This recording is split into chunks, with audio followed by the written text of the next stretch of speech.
ان الدین عند اللہ الاسلام صدق اللہ العظیم و صدق رسولہ النبی الکریم الامین ان اللہ و ملائکتہ یصلون علی النبی یا ایھا الذین آمنوا صلوا علیہ وسلموا تسلیما الصلاۃ والسلام علیک یا سیدی یا رسول اللہ وعلی آلک و اصحابک یا سیدی یا خاتم النبیین۔ معزز طلباء کرام اور صرف پاکستان کا نہیں اسلام کا مستقبل ہیں آپ لوگ، اور جس مقصد کے لیے آپ کو یہاں جمع کیا گیا ہے یا تعلیم دی جا رہی ہے وہ باقی تمام مقاصد سے منفرد ہے۔ وہ تمام مقاصد یہ ہیں کہ بنی الاسلام علی خمس، اسلام کی بنیادیں 5 چیزوں پر ہیں، نماز ہے، روزہ ہے، کلمہ طیبہ ہے، حج ہے، زکوٰۃ ہے۔ یہ اسلام کی بنیادی ارکان ہیں جن کے اوپر اسلام کی عمارت کھڑی ہے، اور ایک ایک جو رکن ہے اس کے اندر اسلام کی تشریح موجود ہے، ایک ایک رکن کے اندر اسلام کی تشریح موجود ہے۔ لیکن یہ ارکان میرے آقا و مولا صلی اللہ علیہ وسلم سے زیادہ کسی نے احسن طریقے سے ادا نہیں کیے۔ سارے ارکان، اگرچہ زکوٰۃ نہیں ہے اس میں، لیکن حضور سید عالم صلی اللہ علیہ وسلم کے زمانے میں اگر حضرت جناب ابوبکر نے زکوٰۃ دی تو وہ اصل طریقے سے ادا ہوئی، اور ان تمام ارکان کو ادا کرنے کے باوجود اسلام کو ایک ریاست کی ضرورت ہے جس کے اندر اسلام عملی طور پر سب کے سامنے پیش کیا جائے کہ اسلام کے کلمہ پڑھنے کا مقصد کیا ہے، اسلام کے نماز پڑھنے کا مقصد کیا ہے، اسلام کے حج کرنے کا مقصد کیا ہے، اسلام کے اندر زکوٰۃ دینے کا مقصد کیا ہے۔ یہ تمام مقاصد کے حصول کے لیے ایک ریاست کے اندر نظام کا ہونا ضروری ہے۔ وہ نظام ہمارے آقا و مولا صلی اللہ علیہ وسلم ہمیں دے کر گئے ہیں، جس نظام کی بنیاد قرآن اور سنت ہے، اور اس نظام کی تشریح فقہ ہے، فقہ اسلامی، اور جس کی بنیاد پر مسلمانوں نے تقریباً 1300 سال پوری دنیا پر حکومت کی۔ اگرچہ وہ حکومت خلافت امیہ کے نام پر ہو، اموی خلافت کے نام پر ہو، لیکن اس خلافت کے اندر بھی ایک مرد کامل ایسا آیا جس کو دنیا حضرت جناب عمر بن عبدالعزیز کے نام سے یاد کرتی ہے۔ اسلامی نظام کسی نہ کسی صورت میں ہمارے تک پہنچتا رہا، لیکن خلافت عثمانیہ کے ٹوٹنے کے بعد پورے عالم کفر نے یہ سوچ لیا کہ مسلمانوں کو عملی نظام کے لیے اب اٹھنے نہیں دینا،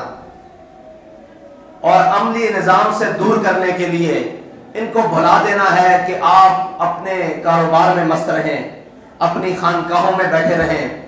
اپنی اللہ کریں، پیری کریں، مریدی کریں، علماء واعظ و نصیحت کریں، تدریس دیتے رہیں، لیکن اسلام کا بنیادی ڈھانچہ اور وہ جو اسلام کا ریاستی تصور ہے اس کو مٹا دینا ہے۔ لیکن ذرا نم ہو تو یہ مٹی بڑی زرخیز ہے ساقی، یہ ساری چیزیں اس لیے کفر نے کی کہ مسلمانوں کو اسلام سے دور کر دیا جائے اور اسلام کے عملی نظام سے دور کر دیا جائے۔ ان کو پتہ ہی نہ ہو کہ میں کیا غرض تجھ سے کیا کہوں کہ وہ صحرا نشین کیا تھے، جہانگیر و جہاں دار و جہاں بان و جہاں آرا۔ علامہ اقبال نے مسلمانوں کی تعریف، صحابہ کرام کی تعریف کی ہے، اس نے کہا میں تجھے کیا بتاؤں کہ وہ لوگ کیا تھے، جہانگیر ہو، جہاں کو گھیرنے والے، یعنی کہ جب موقع بنے تو 3000 کا لشکر بھی ہو اور سامنے لاکھوں کا لشکر ہو، حضرت خالد بن ولید جا کر کمان سنبھال کر مسلمانوں کو موتا کے مقام سے واپس حفاظت کے ساتھ واپس لے آئے۔ جہانگیر ہو، جہاں دار ہو۔ اور آج بھی پوری دنیا میں اگر ہاتھوں سے شہر آباد کرنے کی بات کی جائے تو وہ شہر بغداد ہے جس کو خلیفہ ہارون رشید نے اپنے ہاتھوں سے آباد کیا ہے۔ یہ پوری دنیا کا ایک، پوری دنیا کے اندر ہماری مثالیں موجود ہیں، جہانگیر ہو، جہاں دان ہو، جہاں بان ہو۔ جہاں بان کیسے ہے جی؟ کہ جب لشکروں میں کمی پڑ جائے اور یہ محسوس ہونا شروع ہو جائے کہ ہم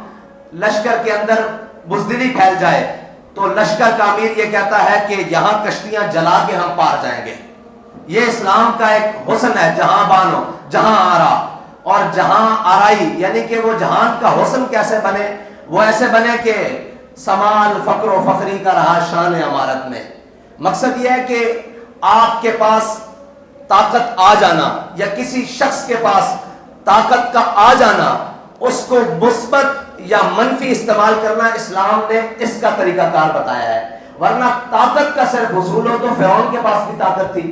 نمرود کے پاس بھی طاقت تھی، یزید کے پاس بھی طاقت ہے، اور آج بھی طاقتور لوگ اس معاشرے میں جیتے ہیں، لیکن طاقت کو استعمال کیسے کرنا ہے اور چیزوں کے حصول کے اوپر دسترس رکھتے ہوئے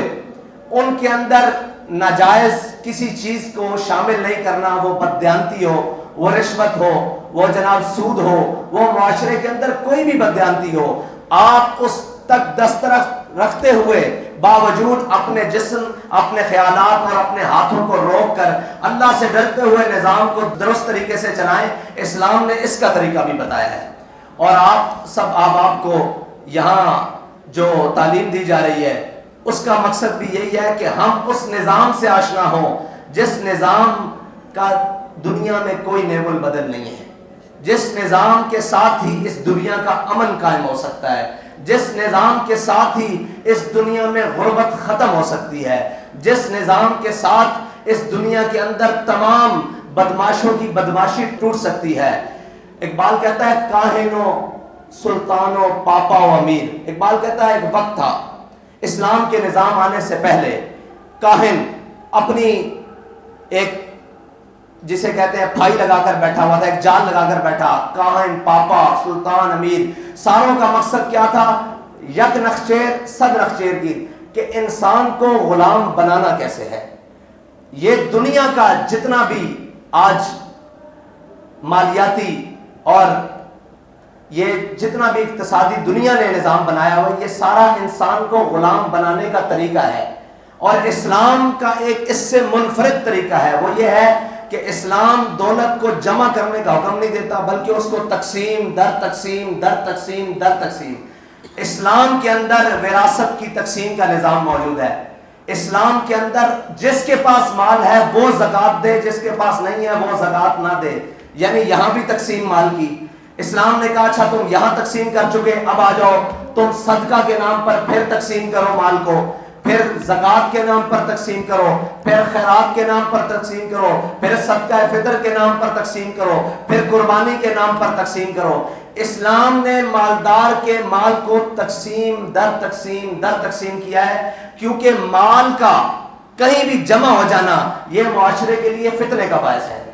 جو مالدار ہوگا، حضرت جناب سیدنا عمر رضی اللہ تعالیٰ عنہ کے زمانے میں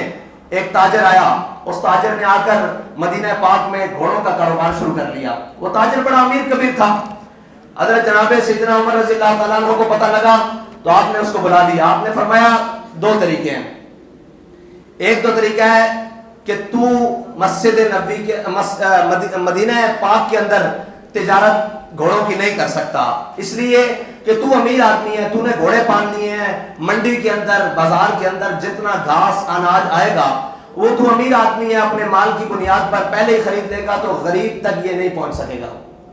اگر تو نے ایک تو شرط یہ ہے کہ تو مدینہ پاک سے چلا جا،